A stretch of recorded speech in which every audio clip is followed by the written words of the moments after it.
तो alpha beta gamma कण हम पढ़ते हैं रेडियो एक्टिव के अंतर्गत। एक हमारा हेडिंग होता है जिसका नाम है रेडियो धर्मी। क्या नाम है? रेडियो धर्मी या रेडियो एक्टिव। रेडियो एक्टिव यह हमारा एक हेडिंग है, इसी के अंतर्गत हम पढ़ेंगे अल्फा बीटा गामा। तो रेडियो धर्मी या रेडियो एक्टिव, इंग्लिश में भी इसे कहते हैं radio active. Radio active, radio active, चलिए रेडियो धर्मी या रेडियो एक्टिव। तो रेडियो धर्मी कहिए या रेडियो एक्टिव कहिए, एक क्या होता है ध्यान से देखिए।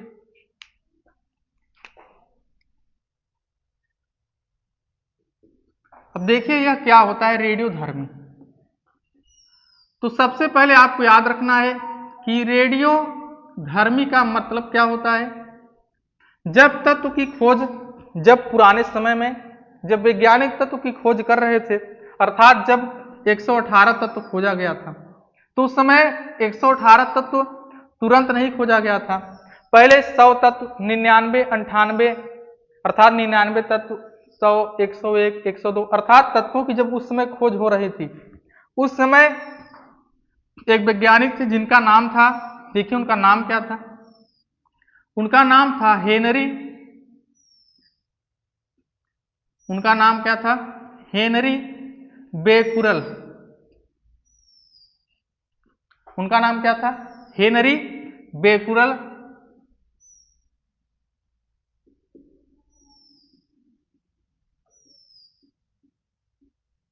चलिए उनका नाम क्या था? Henry Becquerel. और बेकुरल के स्थान पर क्या लिखा होता है देख लीजिए, हेनरी। इंग्लिश में हमने लिख दिया है हेनरी। और क्या लिखा होता है? लिखा होता है यहां पर लिखा होता है बेकेरेल, ऐसे भी लिखा होता है बेकरेल, लिखा होता है बेकरेल। तो दोनों नाम लिख दिया है।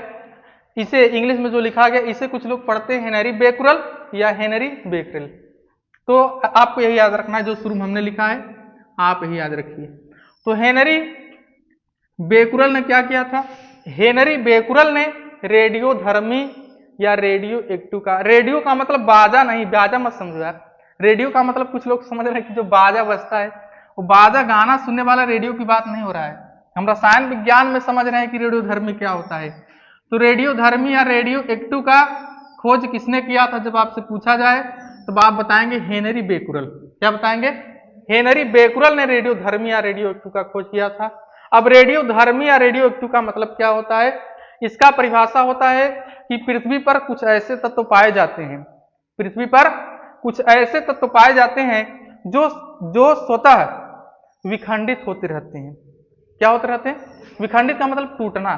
पृथ्वी पर ऐसे बहुत सारे तत्व हैं जो अपने आप टूटते रहते हैं, और टूटते जब है तो उनके अंदर से अदृश्य किरणें निकलती हैं। बहुत सारे पृथ्वी पर ऐसे तत्व हैं जो तत्व अपने आप क्या होता रहेगा? टूटता रहेगा धीरे धीरे, और उसके अंदर से क्या निकलेगा? अदृश्य किरणें। अदृश्य का मतलब जिसे हम देख नहीं सकते हैं, उसे ही हम कहते हैं रेडियो एक्टिव पदार्थ। जैसे ध्यान से देखिए, जैसे एक तत्व है, उस तत्व का नाम क्या है?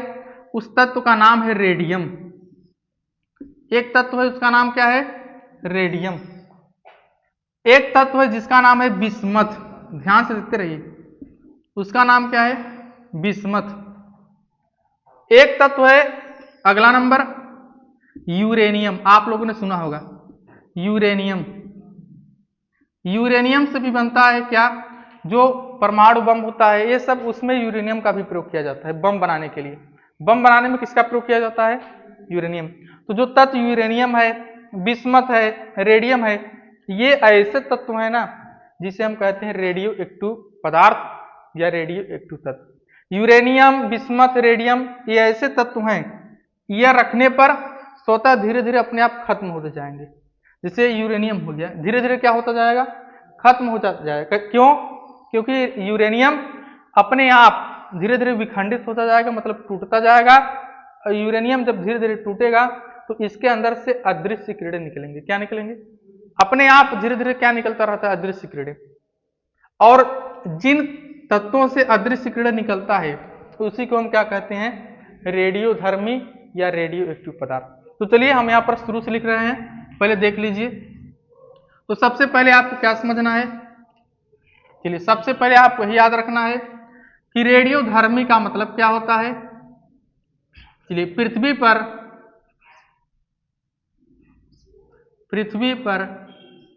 कुछ ऐसे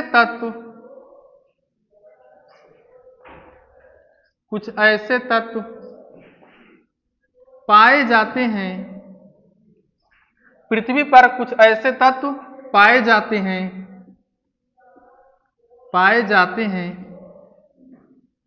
जो स्वतः का मतलब अपने आप, जो स्वतः विखंडित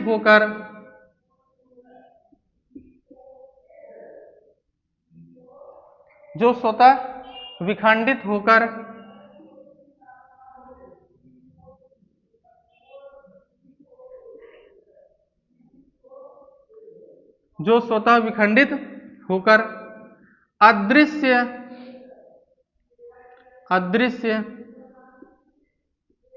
किरणें, पृथ्वी पर कुछ ऐसे तत्व पाए जाते हैं जो स्वतः विखंडित होकर अदृश्य किरणें निकालते हैं,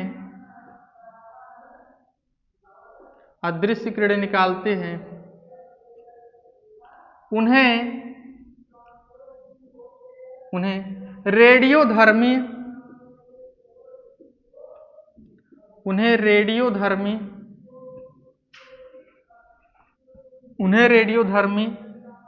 या रेडियो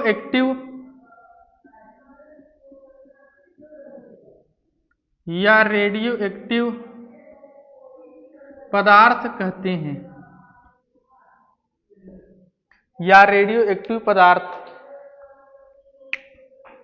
कहते हैं। चलिए यह परिभाषा क्या लिखा गया है कि पृथ्वी पर कुछ ऐसे तत्व पाए जाते हैं जो स्वतः विखंडित होकर, मतलब स्वतः टूटेंगे, होकर अदृश्य किरणें निकालते हैं। उनके अंदर से अदृश्य किरणें जिसे हम देख नहीं सकते हैं, उन्हें रेडियोधर्मी या रेडियो एक्टिव पदार्थ कहते हैं। तथा इस घटना को या इस प्रक्रम को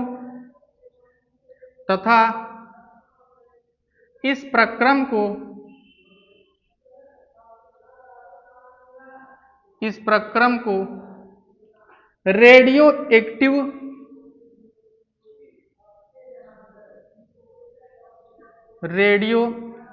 एक्टिवता कहते हैं। रेडियो एक्टिव या कहीं पर लिखा होता है रेडियो एक्टिवता, तथा इस प्रक्रम को रेडियो एक्टिवता कहते हैं। तो आपको याद रखना है कि प्रकृति में कुछ ऐसे तत्व होते हैं जो स्वतः टूटेंगे और उनके अंदर से क्या निकलेगा? अदृश्य किरणें, जिस प्रक्रम को हम कहेंगे रेडियो एक्टिवता। और आपको याद रखना है रेडियो एक्टिवता की खोज रेडियो एक्टिवता की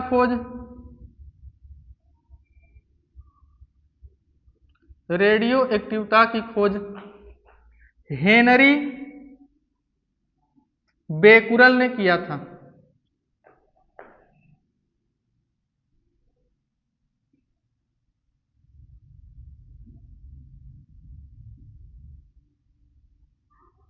हेनरी बेकुरल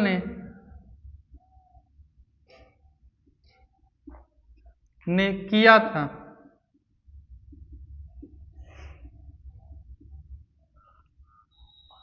रेडियो एक्टिवता की खोज हेनरी बेकुरल ने किया था। यदि आपसे पूछा जाए कि रेडियो एक्टिवता की खोज किसने की थी, अर्थात किस वैज्ञानिक ने, क्या हुआ?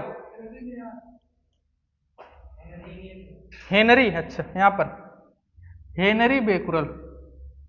चलिए आपसे पूछा जाएगा रेडियो एक्टिवता की खोज किसने किया था, आपको बताएं हेनरी बेकुरल। तो वैज्ञानिक जो हेनरी बेकुरल थे, इन्होंने इसका अध्ययन किया था। इन्होंने ये देखा था कि प्रकृति में कुछ ऐसे तत्व होते हैं जो स्वतः अपने आप टूटते हैं और उनकी मात्रा कम होती जाती है और उनके अंदर से क्या निकलता है, अदृश्य किरण, जिसे हम देख नहीं सकते हैं। उसके बाद रेडियो एक्टिविटी का अध्ययन मैडम क्यूरी ने भी किया था। एक वैज्ञानिक थी, उनका नाम क्या था, मैडम क्यूरी ने भी रेडियो एक्टिविटी की खोज की। इसके बाद अगर पूछा जाए कि रेडियो एक्टिविटी या रेडियो धर्मी का खोज किसने किया था, हेनरी बेकुरल। इसके बाद एक मैडम क्यूरी थी, उन्होंने भी क्या किया, रेडियो एक्टिविटी का अध्ययन किया। और मैडम क्यूरी के ही पति थे जिनका नाम था पियरे क्यूरी। नाम का था पियरे क्यूरी, नाम था उनके पति का नाम। उन दोनों मैडम क्यूरी और पियरे क्यूरी ने मिलाकर, अर्थात दोनों ने मिलकर रेडियो एक्टिव के बारे में अध्ययन किया। और रेडियो एक्टिव के बारे में अध्ययन जब किया तो उन्होंने जो एक तत्व हमने लिखा था ना, रेडियम, तब जाकर रेडियम की खोज की। रेडियम की खोज किसने की, मैडम क्यूरी ने। किसके आधार पर, मैडम क्यूरी ने रेडियो एक्टिविटी का अध्ययन किया और रेडियो एक्टिविटी के अध्ययन करने के पश्चात इसी के आधार पर रेडियम तत्व की खोज की। आपको इतना याद रखना है कि रेडियम तत्व की खोज किसने की थी, मैडम क्यूरी ने। मैडम क्यूरी ने भी क्या था, रेडियो एक्टिविटी के बारे में बहुत सारा अध्ययन किया था। तो हमें इतना जानना है। अब देखिए यहां पर क्या लिखा था कि अदृश्य किरणें निकलती हैं। तो देखिए यहां पर कि रेडियो एक्टिव, ध्यान से देखते रहिए,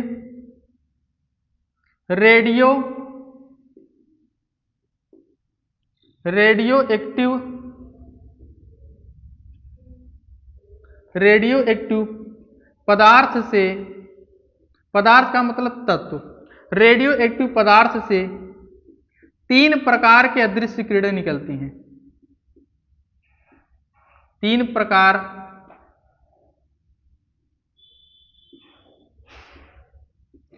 प्रकार की अदृश्य किरणें निकलती हैं जिसे हम देख नहीं सकते हैं। अदृश्य किरणें निकलती हैं, अदृश्य किरणें निकलती हैं। तो अदृश्य किरणें 3 प्रकार की निकलती हैं और तीनों कौन कौन है। पहले का नाम अल्फा किरण,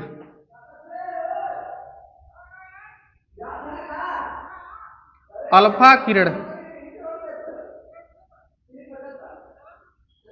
पहले का नाम क्या है, अल्फा किरण। इसे हम, इसका प्रतीक अल्फा का ऐसे बनाना है आपको, ऐसे अल्फा का प्रतीक ऐसे आपको बनाना है, यहां पर बनाया गया है अल्फा रेज। अल्फा किरण मतलब अल्फा रेज। और दूसरे अदृश्य किरण का नाम था बीटा, नाम क्या था, बीटा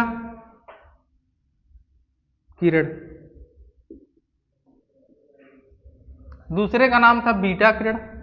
बीटा को आपको ऐसे बनाना है, जैसे हम बी लिखते हैं ना, जैसे हम बी लिखते हैं तो बी का जो निचला सिरा है थोड़ा सा नीचे बढ़ा दीजिए, इसे थोड़ा सा नीचे बढ़ाएंगे तब पढ़ेंगे बीटा। तो बीटा किरण को हम लिखते हैं बीटा रेज। और एक होता है गामा किरण, तीसरा नंबर गामा किरण। गामा को आपको ऐसे बनाना है, जैसे हम वाई बनाते हैं ना, वाई आप ऐसे लिखते हैं तो इसे ऐसे बनाना है, देख लीजिए, इसे हम पढ़ेंगे गामा, यहां पर लिखा गया है। तो तीसरा नंबर गामा रेज। तो जो रेडियो एक्टिव पदार्थ होते हैं, जो हमारे 118 तत्व हैं, उसी में कुछ ऐसे तत्व हैं जो क्या होते हैं, रेडियो एक्टिव। चलिए हम यहाँ पर देख लेते हैं आवर्त सारणी, उसके बाद हम आपको बताएंगे कि आवर्त सारणी में कौन कौन से तत्व होते हैं रेडियो एक्टिव।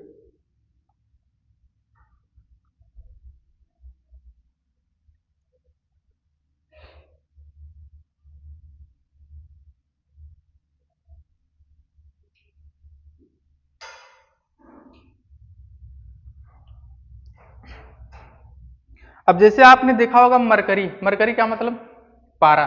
तो मरकरी के बाद 81 नंबर पर जिसका नाम है थैलियम, उसके बाद लेड, उसके बाद बिस्मथ।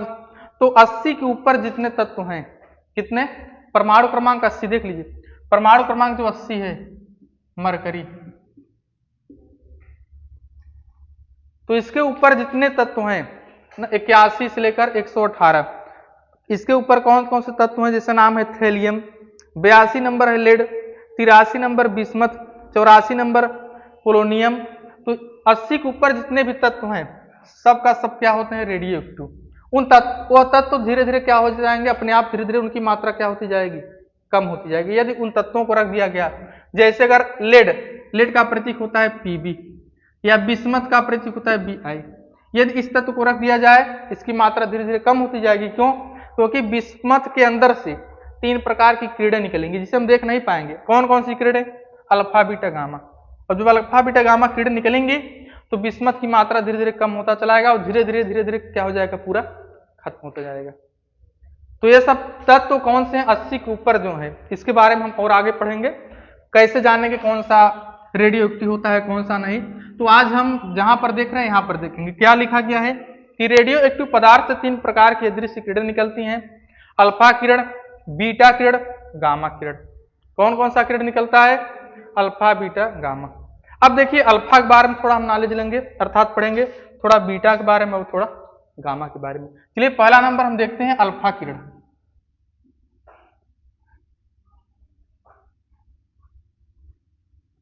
चलिए पहला नंबर हम देखेंगे अल्फा किरण।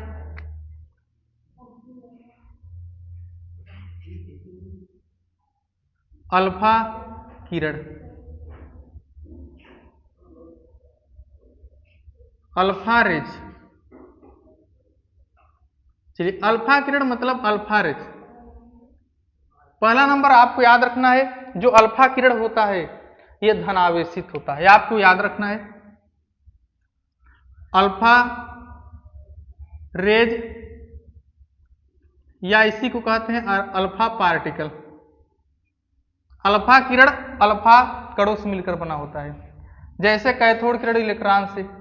तो अल्फा किरण मतलब अल्फा पार्टिकल धनावेशित होता है, धनावेशित होता है। क्या होता है? धनावेशित होता है। अगला नंबर आपको याद रखना है, अगला नंबर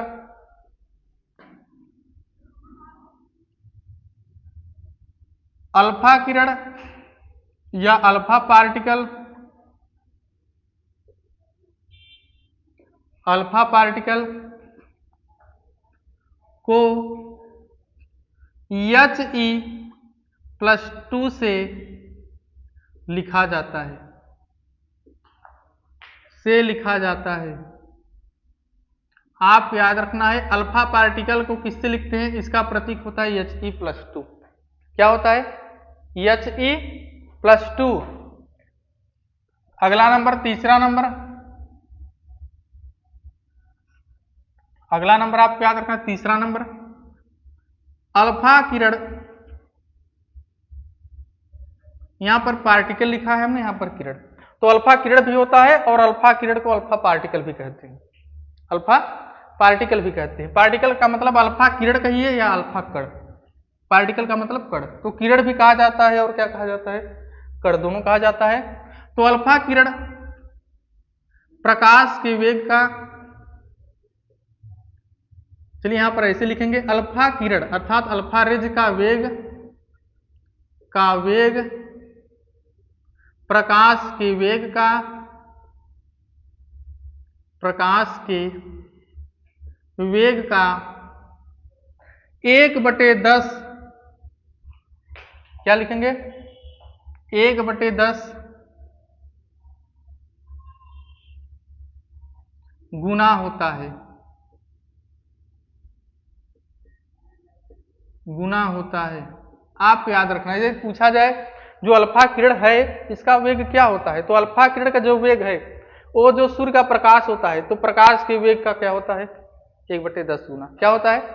1/10 गुना का मतलब बताए, प्रकाश का वेग कितना होता है, 3 × 10 घाते, तो इसका 3 × 10 घाते 8 का मतलब गुणा, 1/10 गुना का मतलब गुणा, गुना का मतलब गुणा। तो चलिए जब 10 यहां पर कटेगा कितना आएगा, 3 × 10 घाते 7, मतलब अल्फा कण का वेग होता है 3 गुणित 10 घाते 7। तो यही तो लिखा गया है कि अल्फा कण मतलब अल्फा किरण का वेग प्रकाश के वेग का 1/10 गुना होता है। अल्फा किरण या अल्फा कण धनावेशित होता है। अल्फा कण को हम He+2 से लिखते हैं।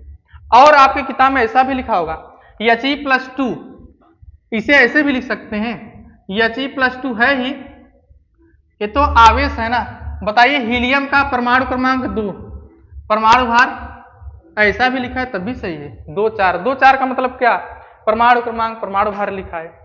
तो ये ऐसे लिखिए, ऐसे लिखिए। आप यहाँ पर लिखा गया है जिससे आप अगर जिससे याद नहीं है, जिसे याद नहीं है हीलियम का परमाणु क्रमांक 2 परमाणु भार 4, यदि आपको याद है आप पहले से जानते हैं हीलियम का क्या होता है 2 और 4, तो ऐसे भी लिखा जाता है, ऐसे भी लिखा जाता है। तो इतना आपको याद रखना है कि अल्फा कण धनावेशित होता है। अल्फा कण को He+2 से लिखा जाता है। अल्फा कण का वेग प्रकाश के वेग का 1/10 गुना होता है। अगला नंबर, तीसरा नंबर, 4 नंबर आपको याद रखना है। 4 नंबर, अल्फा किरण या अल्फा कण, अल्फा किरण कहिए या कण की भेदन क्षमता, अल्फा कण या अल्फा किरण, अल्फा किरण की भेदन क्षमता, भेदन क्षमता का मतलब आर पार करना, की भेदन क्षमता, की भेदन क्षमता बीटा व गामा से, बीटा व गामा किरण से, बीटा व गामा किरण से कम होती है। आपको याद रखना है कि अल्फा कण जो है या अल्फा किरण की भेदन क्षमता बीटा और गामा से क्या है, कम है। भेदन का मतलब यह थोड़ा कम क्या है, शक्तिशाली, इसके अंदर शक्ति थोड़ा कम है, या पतली चादर को भेज सकता है। अर्थात अल्फा किरण की भेदन क्षमता बीटा और गामा से क्या है, कम। भेदन का मतलब आर पार करना। तो अल्फा किरण के बारे में इतना जानकारी लेना है। और अगला नंबर, चलिए आपने इतना यह लिख लिया होगा। अगला नंबर जो इंपॉर्टेंट है आपको याद रखना है वह क्या है, देख लीजिए। इसे आप बनाइए स्टार से ऐसे, क्योंकि इसे आपको याद रखना है।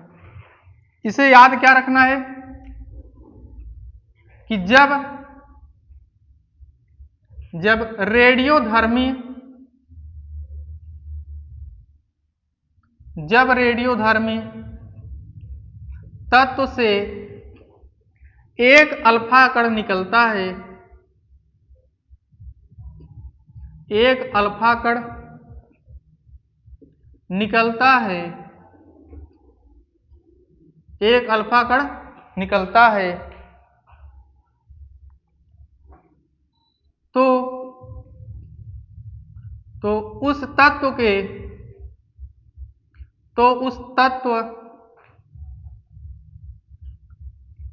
के परमाणु क्रमांक में, उस तत्व के परमाणु क्रमांक में, परमाणु क्रमांक में 2 व परमाणु भार में, व परमाणु भार में 4 की कमी हो जाती है, 4 की कमी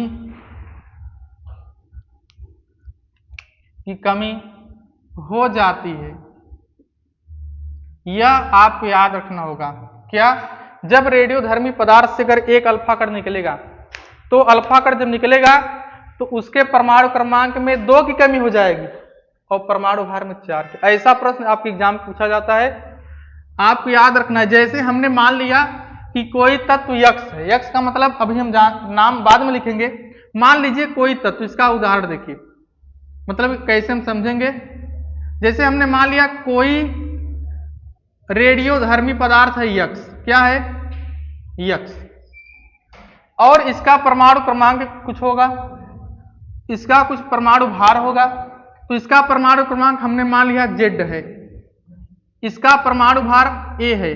परमाणु क्रमांक को Z से लिखते हैं और परमाणु भार को A से लिखते हैं। यदि इससे एक अल्फा कण निकलेगा, ध्यान से देखिए, यदि इससे एक अल्फा कण निकले, माइनस अल्फा कण, माइनस का मतलब निकल रहा है, माइनस अल्फा मतलब इससे एक अल्फा कण यदि निकला, यदि अल्फा कण एक निकलेगा तो क्या हो जाएगा, इसके परमाणु क्रमांक में 2 की कमी और परमाणु भार में 4 की कमी। तो हमने अगर माना कोई तत्व यक्स है, अब यक्स से वह दूसरा तत्व बन जाएगा। ये जैसे परमाणु क्रमांक जब चेंज हो गया तो तत्व क्या हो जाएगा, दूसरा। यक्स से मान लिया क्या बन गया, वाई। जैसे अगर हम एक तौर पर माने, यह मान लीजिए कैल्शियम है, कैल्शियम का क्या होता है परमाणु क्रमांक 20, और जब कम होगा तो 18 हो जाएगा, तो 18 को क्या कहते हैं, आर्गन ना। 20 मतलब कैल्शियम, 2 कम करेंगे 18 मतलब आर्गन।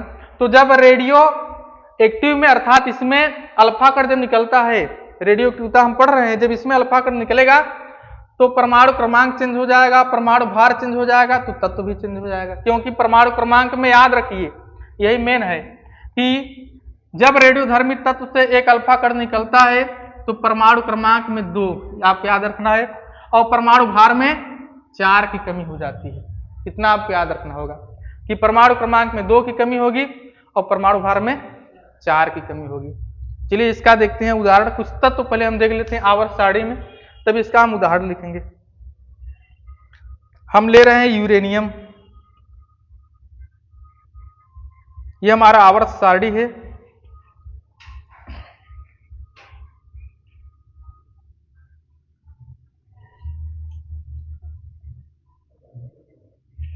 चलिए हम पहला नंबर, रेडियोधर्मी तत्व है यूरेनियम, जिसका होता है परमाणु क्रमांक 92।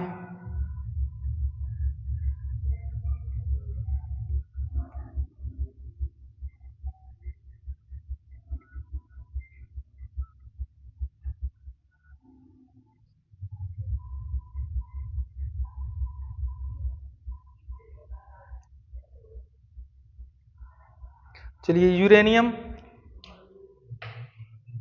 उदाहरण एक हम लेंगे, यू का मतलब होता है यूरेनियम। यूरेनियम का परमाणु क्रमांक 92 और परमाणु भार 238। 238। अब यूरेनियम से एक निकलेगा अल्फा कण, हमने एक क्या निकाल दिया। अब बताइए जो यहां पर तत्व बनेगा उसका परमाणु क्रमांक क्या होगा, 90। तो हमने आवर्त सारणी ही लिया है। अब देखेंगे कि 90 नंबर पर क्या है, 90 नंबर पर है थोरियम, तो यूरेनियम से बनेगा थोरियम, TH। यूरेनियम का परमाणु क्रमांक 90 होता है और 238 में 4 कम करिए, 234। ऐसे ही करना है। तो एक दो एग्जाम्पल याद रखिए, मतलब ऐसे ही। इसमें मेन क्या है, मेन एग्जाम्पल नहीं है, मेन यहां पर लिखा गया है ना, क्योंकि प्रश्न आपसे ये इतना आपको दिया रहेगा, आपके प्रश्न में इतना दिया रहेगा, या यहां पर कुछ लिखा होगा ABCD कुछ लिखा होगा, बस आपको क्या करना है, यहां पर अंक लिखा होगा 5 6 7, बस आपसे यही पूछा जाएगा, यह मान पूछा जाएगा और यह मान पूछा जाएगा।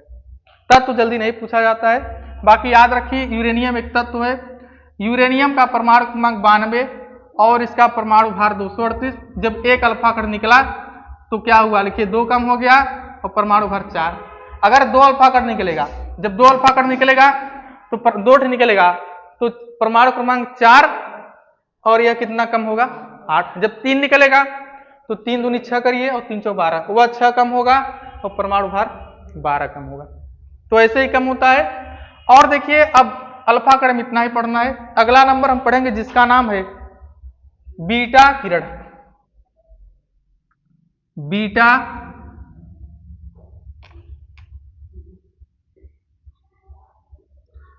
किरण जिसे हम कहते हैं बीटा रेज।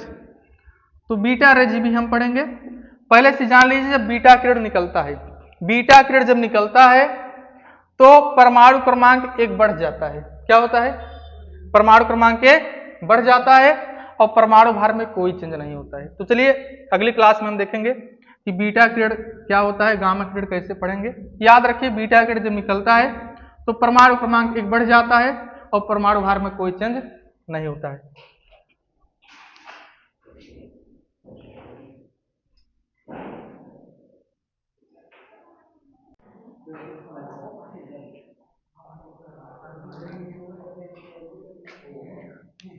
तो अल्फा को हम अल्फा रेज भी कह सकते हैं और अल्फा पार्टिकल भी कह सकते हैं।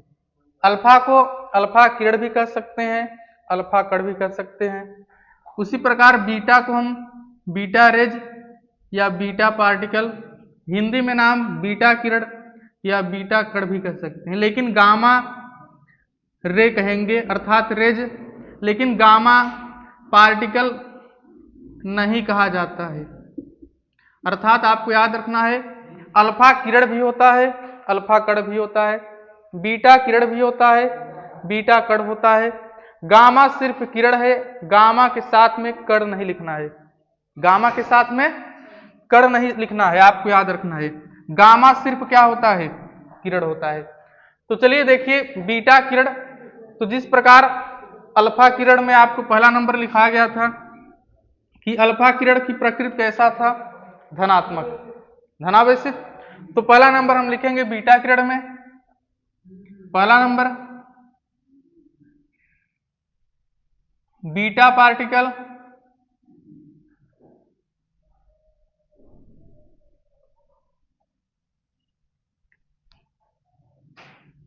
बीटा पार्टिकल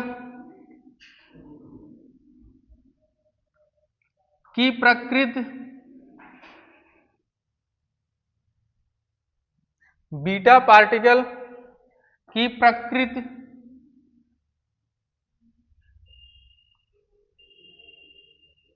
ऋण आवेशित होती है,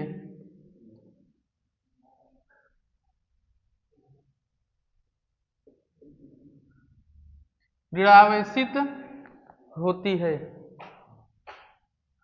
चलिए दूसरा नंबर बताइए अल्फा किरण में क्या लिखा गया था, दूसरा नंबर। हाँ, और इसे किससे प्रदर्शित करेंगे, तो बीटा किरण या बीटा पार्टिकल को बीटा से ही लिखेंगे, इसे बीटा, इसे ऐसे ही लिखेंगे। तो अगला नंबर हम देखेंगे कि बीटा किरण की भेदन क्षमता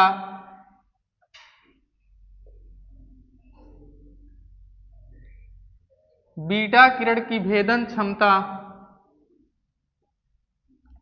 अल्फा से अधिक, अल्फा से अधिक व गामा से कम होती है, वह गामा से कम होती है। देखिए आपको याद रखना है ये जो गामा किरण होता है इसकी भेदन क्षमता सबसे अधिक होती है, उसके बाद इसकी होती है, फिर इसकी। तो सबसे कम भेदन क्षमता अल्फा का, इससे ज्यादा बीटा का और सबसे ज्यादा गामा का। तो बीटा बीच में है, तो बीटा का भेदन क्षमता अल्फा से अधिक हुआ लेकिन गामा से कम होगा। चलिए अगला नंबर, तीसरा नंबर, इसका वेग, इसका मतलब बीटा किरण का, इसका वेग प्रकाश के वेग का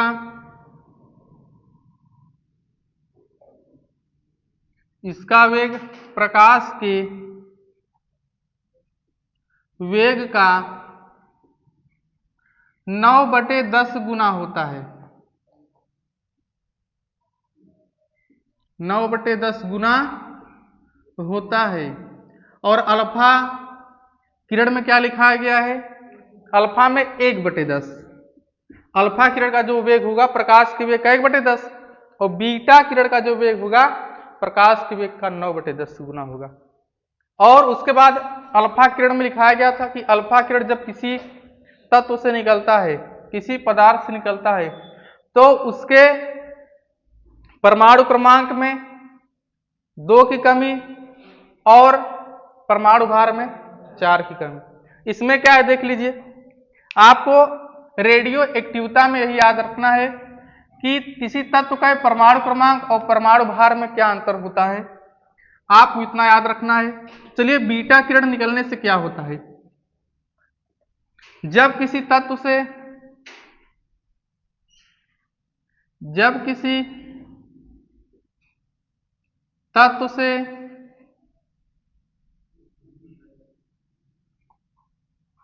जब किसी तत्व से एक बीटा किरण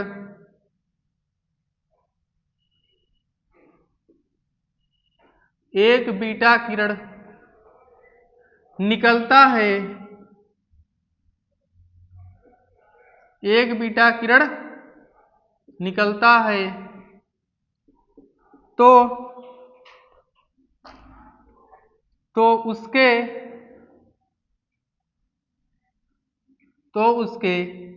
द्रव्यमान संख्या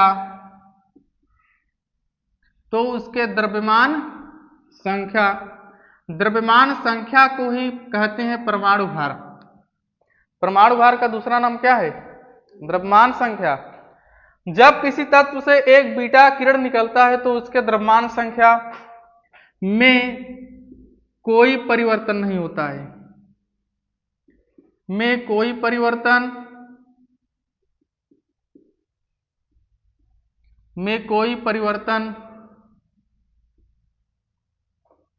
नहीं होता है। जबकि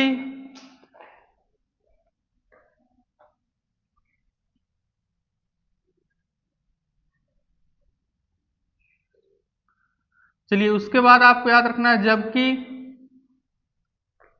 उसके परमाणु क्रमांक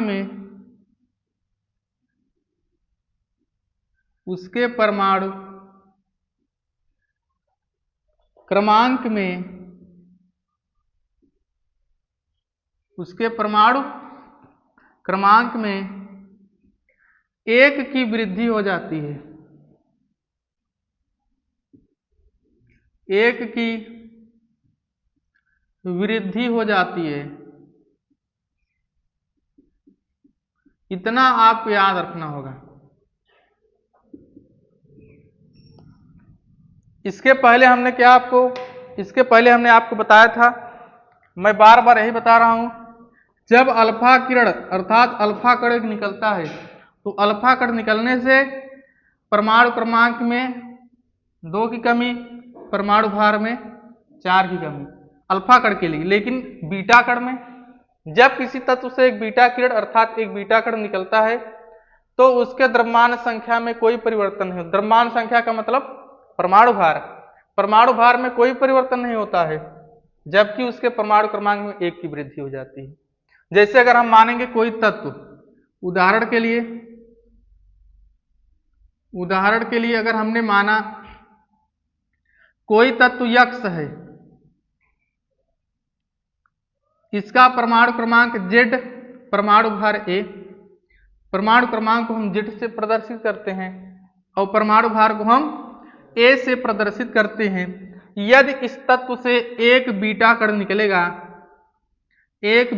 निकलेगा तो इसके परमाणु क्रमांक में 1 की वृद्धि हो जाएगी। तो हमने मान लिया कोई दूसरा तत्व बन गया Y, यहां पर लिखेंगे Z+1 और परमाणु भार वैसा का वैसा ही रहेगा।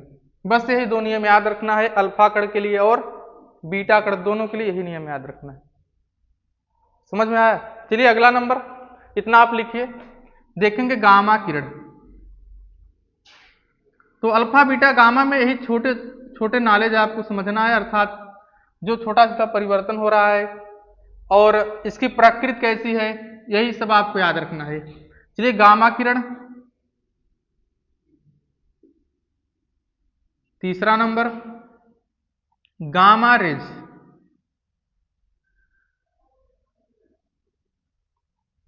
तीसरा नंबर अब लास्ट नंबर हमारा है। चलिए, लिखते रहिए आप लोग।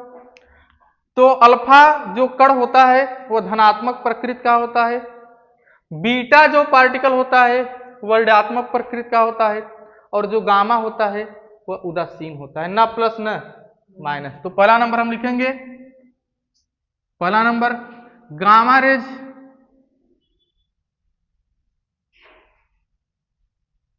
रेज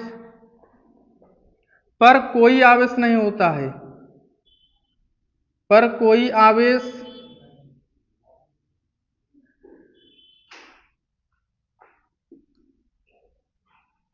आवेश नहीं होता है।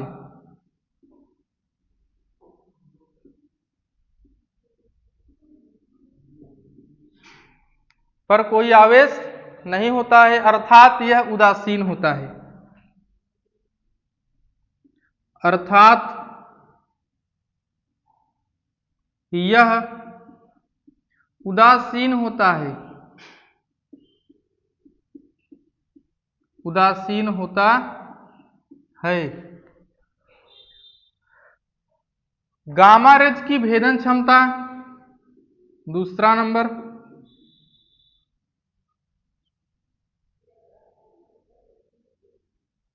गामा रेज की भेदन क्षमता, गामा रेज की भेदन क्षमता सबसे अधिक होती है।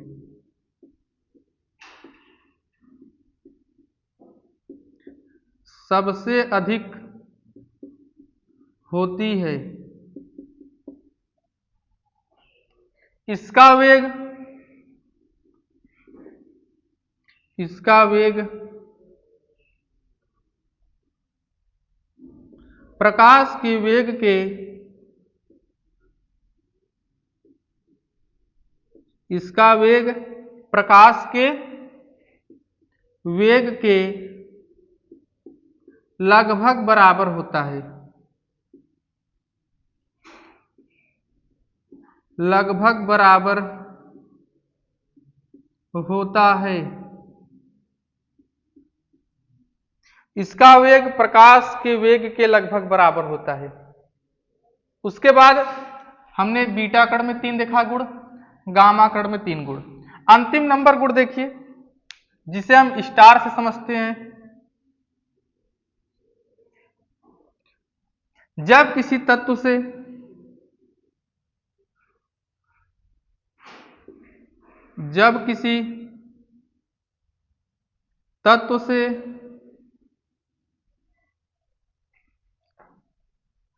गामा रेज का उत्सर्जन होता है। उत्सर्जन का मतलब निकलना, का उत्सर्जन होता है, का उत्सर्जन होता है, तो उस तत्व के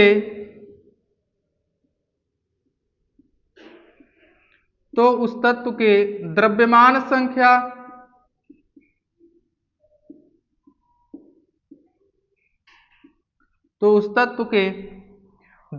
संख्या तथा परमाणु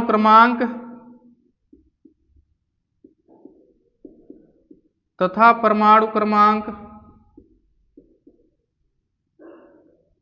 में कोई परिवर्तन नहीं होता है। में कोई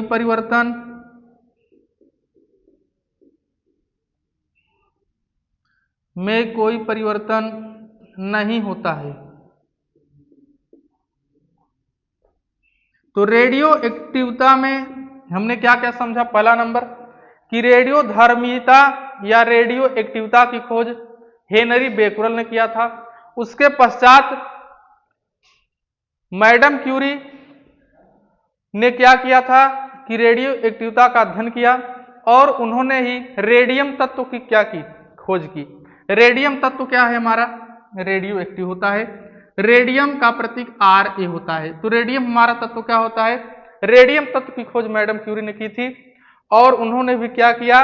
रेडियो एक्टिवता के बारे में बहुत सारा अध्ययन किया। और हमने पढ़ा कि रेडियो एक्टिवता में क्या होता है कि जो रेडियो एक्टिव तत्व होते हैं उनसे 3 प्रकार की किरण निकलती हैं, अल्फा किरण, बीटा किरण, गामा किरण। अल्फा किरण को अल्फा कण भी कहते हैं, बीटा किरण को बीटा कण भी कहते हैं, लेकिन गामा किरण को सिर्फ गामा किरण कहते हैं, उसके साथ कण शब्द का प्रयोग नहीं करते हैं। और हमने देखा कि अल्फा किरण जो होता है, इसके पहले बीटा है हमारा गामा, इसके पहले हमने क्या लिखा? अल्फा किरण। तो अल्फा किरण क्या होता है? धनात्मक प्रकृति का होता है। और अल्फा किरण में हमने देखा कि उसकी भेदन क्षमता सबसे कम थी। तो यहां पर चलिए हम कहां पर लिख रहे हैं, यहां पर लिख रहे हैं, ध्यान से देखिए। पहला नंबर, आयनन की क्षमता, गैसों को आयनित करने की क्षमता। आपको याद रखना है कि गैसों को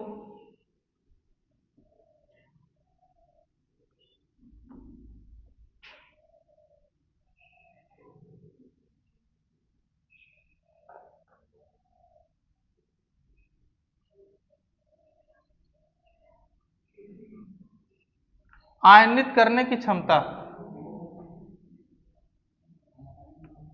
आयनित करने की क्षमता,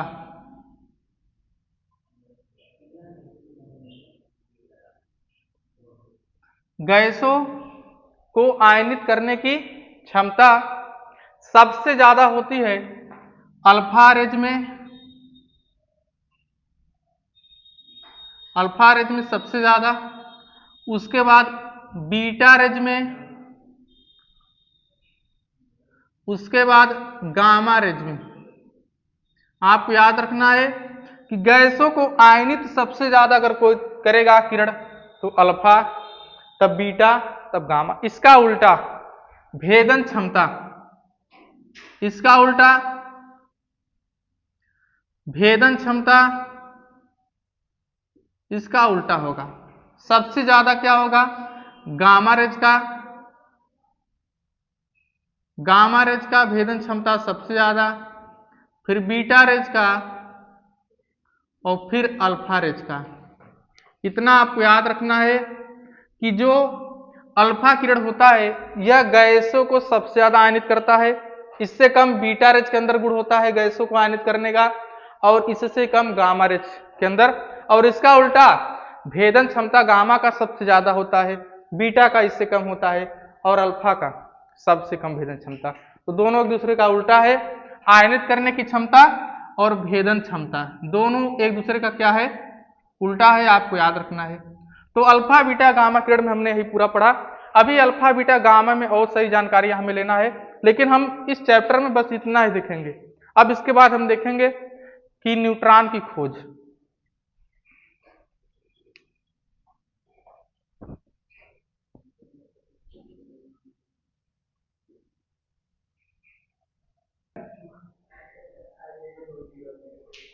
चलिए, न्यूट्रॉन की खोज, डिस्कवरी ऑफ न्यूट्रॉन। तो हमने इलेक्ट्रॉन की खोज पढ़ लिया, प्रोटॉन का खोज भी पढ़ लिया, और आज हमारा लास्ट नंबर है न्यूट्रॉन की खोज। न्यूट्रॉन की खोज कैसे हुई? न्यूट्रॉन की खोज जेम्स चैडविक ने की थी। जेम्स चैडविक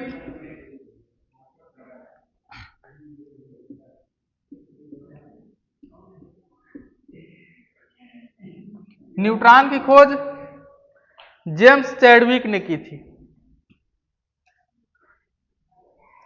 और सन 1932 में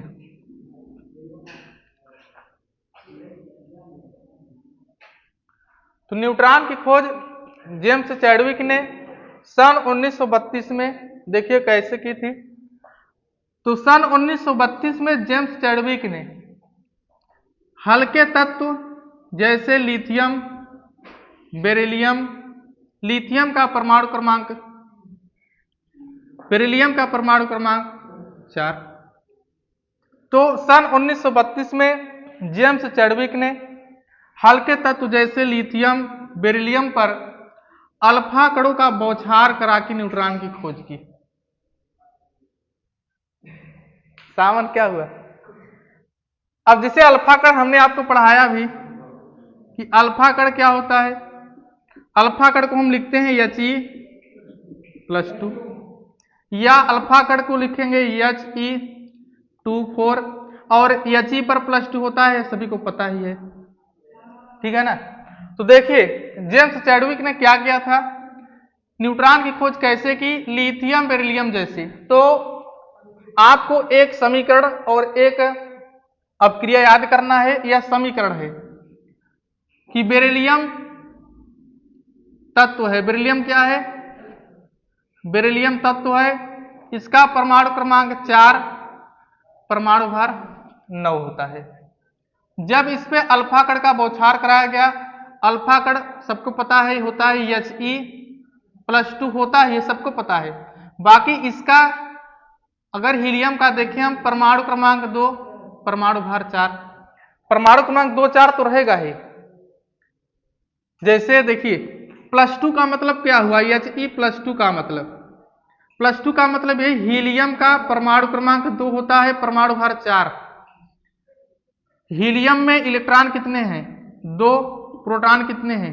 2। न्यूट्रॉन कितने हैं? 2 सब। तो इलेक्ट्रॉन भले निकल गया लेकिन प्रोटॉन भी 2 है। इलेक्ट्रॉन भले निकल जाता है लेकिन परमाणु क्रमांक वही रहता है, क्योंकि परमाणु क्रमांक का परिभाषा होता है कि किसी तत्व के नाभिक में उपस्थित प्रोटॉनों की संख्या उस तत्व का परमाणु क्रमांक कहलाता है। इलेक्ट्रॉन भले निकल जाए, अर्थात 2 इलेक्ट्रॉन निकल गया तो 2 प्लस आ गया, लेकिन परमाणु क्रमांक 2 ही रहेगा और परमाणु भार 4 ही रहेगा, अर्थात 2 4 यहाँ पर देखिए। तो ऐसे कैसे आपको लिखना है, जब अल्फा कण का बौछार कराया जाएगा आपको यह समीकरण याद कर लीजिए। पहला नंबर यहाँ पर ध्यान दीजिए, इन सब बातों पर ध्यान मत दीजिए। यहाँ पर देखिए बेरिलियम का परमाणु क्रमांक 4, परमाणु भार 9, और यहाँ पर आपको लिखना है He2 और ऊपर 4 लिखिए। अब देखिए इन दोनों को जोड़ दीजिए। कैसे जोड़ेंगे? देखिए 4 और 2 परमाणु क्रमांक के साथ जोड़िए और परमाणु भार को परमाणु भार के साथ जोड़िए। 4 2 6। बताइए कौन सा तत्व है जिसका परमाणु क्रमांक 6 होता है? तो कार्बन होता है, तो यहां पर बनेगा कार्बन। और कार्बन का बताइए परमाणु भार कितना होता है? 12, यहां पर 12 लिखेंगे। लेकिन वहां पर देखिए 9 4, तो एक जो बढ़ रहा है ना, लिखेंगे +N01। अर्थात जेम्स चैडविक ने देखा जब बेरिलियम पर अल्फा कण का प्रहार किया, अर्थात बौछार कराया। सावन यार तुम हंसने लगते हो। तो क्या किया कि यहां पर कार्बन बना और एक ऐसा तत्व बना, इसका परमाणु क्रमांक 0 है लेकिन परमाणु भार 1। एक कहां से आया? 9 4 13 हो रहा था, तो कार्बन का 12 होता है, एक जो बढ़ गया वो किस पर चलाया? यहां पर बन गया एक ऐसा तत्व बना N, और इसी N का नाम क्या रखा गया? न्यूट्रॉन। तो चलिए पहले हम देखते हैं डिफिनीशन, उसके बाद हम समीकरण लिखेंगे। चलिए आप लोग पहले डिफिनीशन लिखिए इसका।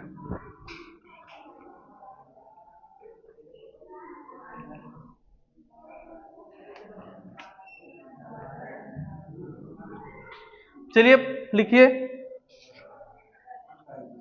जेम्स चैडविक ने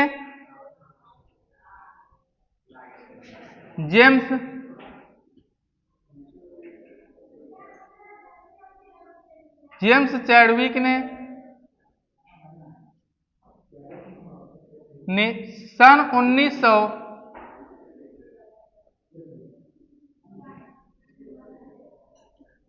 1932 में लिथियम मतलब Li, बेरिलियम मतलब Be, जैसे लिथियम बेरिलियम जैसे हल्के तत्वों पर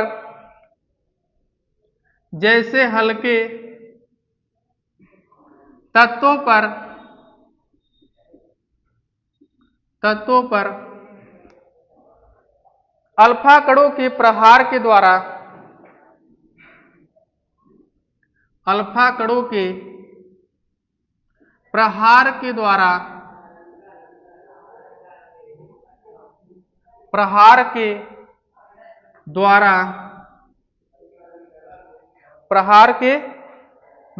के द्वारा कुछ उदासीन प्रकृति के कण प्राप्त किए। कुछ उदासीन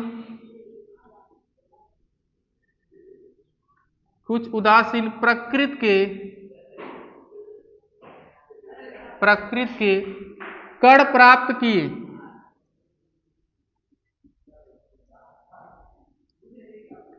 प्राप्त किए,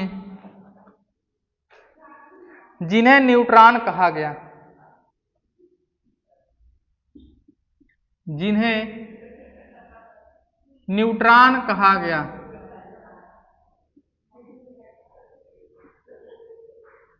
जिन्हें न्यूट्रॉन कहा गया इसे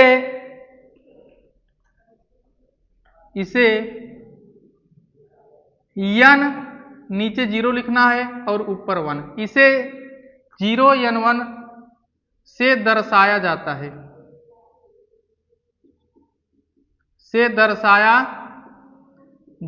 है, तो देखिए यही लिखा गया है कि जेम्स चैडविक ने सन 1932 में लिथियम बेरिलियम जैसे हल्के तत्वों पर अल्फा कणों के प्रहार के द्वारा कुछ उदासीन प्रकृति के कण प्राप्त किए। तो हमने ऊपर लिख दिया है समीकरण क्या हमारा है, समीकरण हमारा है कि बेरिलियम का परमाणु क्रमांक क्या लिखा गया है 4 और परमाणु भार 9 होता है। जब हम अल्फा कण का बौछार कराएंगे तो यहां से क्या बनेगा, कार्बन, 4 2 6 जुट जाएगा और बनेगा कार्बन, कार्बन का परमाणु क्रमांक 6, परमाणु भार 12, तो 9 4 13 जो एक बढ़ रहा था वह किसमें कन्वर्ट हो जाएगा, न्यूट्रॉन में, अर्थात न्यूट्रॉन बनेगा। और 4 2 6 हो गया, जब कोई नंबर नहीं बचा इसलिए नीचे 0 लिखा गया है, ऊपर एक बढ़ा है तो ऊपर 1 लिखा गया है और इसी का नाम क्या है, न्यूट्रॉन। तो ऐसे ही न्यूट्रॉन की खोज हुई, अर्थात न्यूट्रॉन की खोज कैसे हुई, अल्फा कण के प्रहार के द्वारा न्यूट्रॉन की क्या हुई, खोज हुई। और इस समीकरण को याद रखिए, इस समीकरण अर्थात जो यहां पर लिखा गया है पूरा, इस समीकरण का नाम है तंत्वांतरण। यहां पर हम लिख रहे हैं, देखिए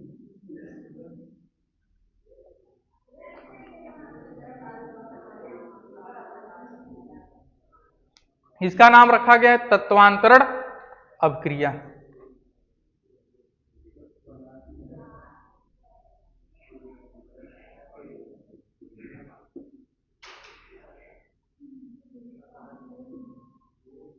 चलिए यह आपको याद रखना है कि इस समीकरण का नाम क्या है, तंत्वांतरण अभिक्रिया, अर्थात तत्व, एक तत्व से दूसरा तत्व बन रहा है, बेरिलियम से क्या बन गया, कार्बन। तो ऐसे न्यूट्रॉन की खोज हुई। तो चलिए इतना आप याद रखिए। अब अगली क्लास में हम देखेंगे थॉमसन का परमाणु मॉडल।